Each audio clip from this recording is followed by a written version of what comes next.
परमराध्य परम वंदनीय सदगुरुदेव पूजनीय संतजन सदगुरु कबीर साहब के बीजक ग्रंथ के उपदेश सुन रहे धर्म प्रेमी सज्जनों, माता एवं बहनों, सदगुरु कबीर साहब का मूल ग्रंथ बीजक है और बीजक ग्रंथ के रामायणी नाव का संक्षिप्त विवेचन आप लोगों के समक्ष प्रस्तुत कर रहा हूँ। इस रामायणी में आप श्रवण करेंगे कि मनुष्य वासनाओं से, दुखों से, भवबंधनों से कैसे बंधे हुए हैं। हर मनुष्य मुक्त होना चाहता है और अनेकों देवी देवताओं की पूजा और उपासना करता है। क्या उनका ये उपासना सही है?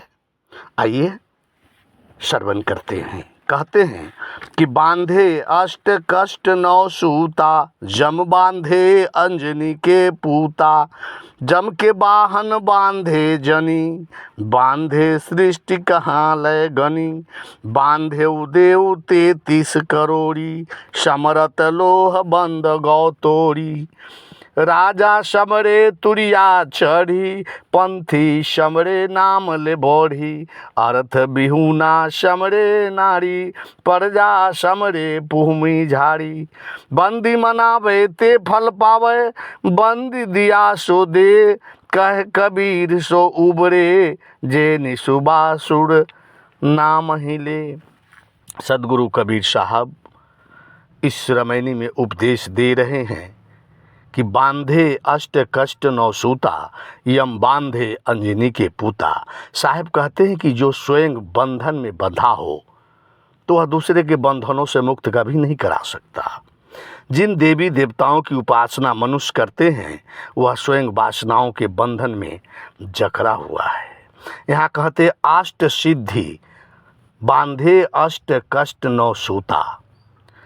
अष्ट यानी कि अष्ट सिद्धियों, कष्ट यानी पंच कलेशों और नौ निधियों की रस्सी में जीव बंधा हुआ है। यम बांधे अंजनी के पूता, यम कहा जा गया है वासना को और अंजनी माया को। तो ये वासना और माया से सारे जीव बंधन में बंधे हुए हैं। आप समझते हैं कि अष्ट सिद्धि, पंच कलेश और नौ निधि को संक्षिप्त में आप लोगों के समक्ष विचार रख रहे हैं। सज्जनों, अष्ट सिद्धियां हैं अनिमा, महिमा, गरिमा, लघिमा, प्राप्ति, प्राकाम्य, ईशित्व, वशित्व। इन 8 सिद्धियों के बारे में संक्षिप्त में जाने। अनिमा सिद्धि प्राप्त व्यक्ति को लोग आंखों से नहीं देख सकते, अपना शरीर अणु के समान सूक्ष्म बना लेता है और वैसे व्यक्ति आंखों के सामने गायब हो जाता है। और दूसरा है महिमा सिद्धि प्राप्त व्यक्ति अपने शरीर को पर्वत से भी विशाल बना सकता है। गरिमा प्राप्त व्यक्ति शरीर का भार काफ़ी बढ़ा लेता है जिसे कोई हिला डुला नहीं सकता। और लघिमा सिद्धि प्राप्त व्यक्ति शरीर का भार शून्य कर लेता है, हवा से भी तेज गति से उड़ सकता है। और प्राप्ति सिद्धि व्यक्ति बिना रोक टोक के कहीं भी जा सकता है और उसे कोई भी नहीं देख सकता।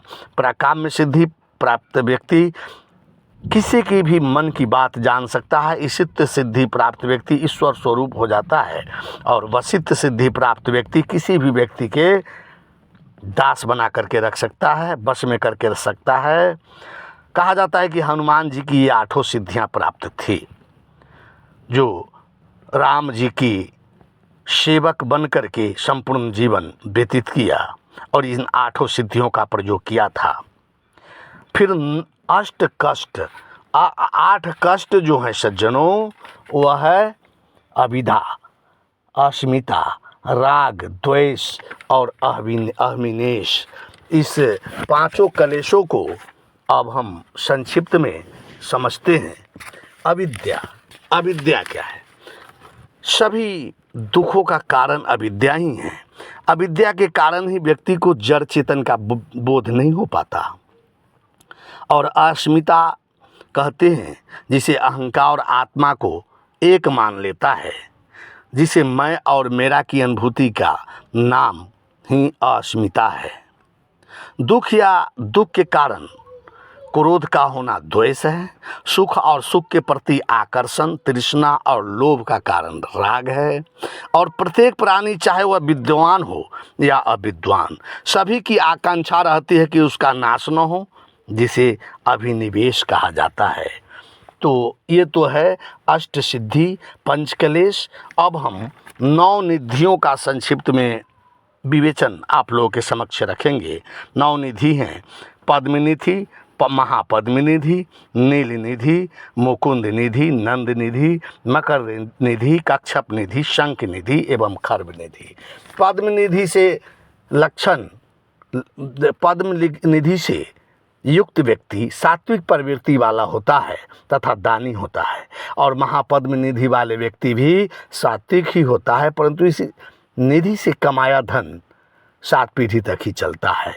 नील निधि वाले व्यक्ति का स्वभाव सत्य और रस से मिश्रित गुण वाले होते हैं, और इस निधि से कमाया धन 3 पीढ़ी तक ही चलता है। मुकुंद निधि वाले व्यक्ति का लक्षण राजसी प्रवृत्ति वाला होता है। नंद निधि वाले व्यक्ति रजतम मिश्रित होते हैं, ऐसे व्यक्ति लंबी आयु तथा तरक्की वाला होता है। मकर निधि वाला व्यक्ति तामसी प्रवृत्ति वाला होता है। वहीं कच्छप निधि वाले व्यक्ति अपनी संपत्ति को चुरा कर रखते हैं। शंख निधि वाले व्यक्ति स्वयं की चिंता और स्वयं की भोग में रमा रहता है, और खर्व निधि से युक्त व्यक्ति में ऊपर के 8 निधियों का मिश्रण रहता है। ये अति संक्षिप्त विश्लेषण आप लोगों के समक्ष रखा गया है। इसे अगर विस्तार से रखा जाए तो वीडियो बहुत लंबा हो सकता है। और सदगुरु कबीर साहब आगे कहते कि यम की बाहन बंधे जनी, बांधे सृष्टि कहाँ लोगनी, बांधे देव 33 करोड़ी, शंबरत लोह बंद गौतोरी।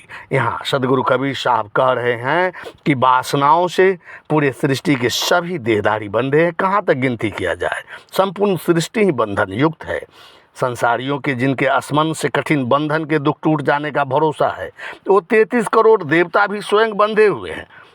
साहेब यम के हाथों जीव को बंधे होने की बात कर रहे हैं। यम वासना को ही कहा गया है।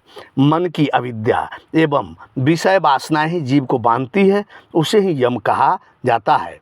पुराणों के अनुसार 33 कोटि अर्थात 33 प्रकार के देवता हैं, जिसे विस्तार से वर्णन करने में बहुत समय लग सकता है, इसलिए मैं इसे सिर्फ संक्षिप्त में विवेचन रख रहा हूँ, जो सभी के सभी वासनाओं के अधीन है। पुराणों में आया है कि देवताओं के राजा इंद्र पुलोमा नामक दानव की सुंदरी कन्या सची का अपहरण कर विवाह कर लिया और पुलोमा का हत्या कर दिया। विष्णु बिंदा के साथ यौनाचार किया और बिंदा से शापित हो गया था, जिसे साबित होता है कि सारी देवता वासना के वशीभूत थे, जो लोगों को वासना से कैसे मुक्त करा सकते हैं।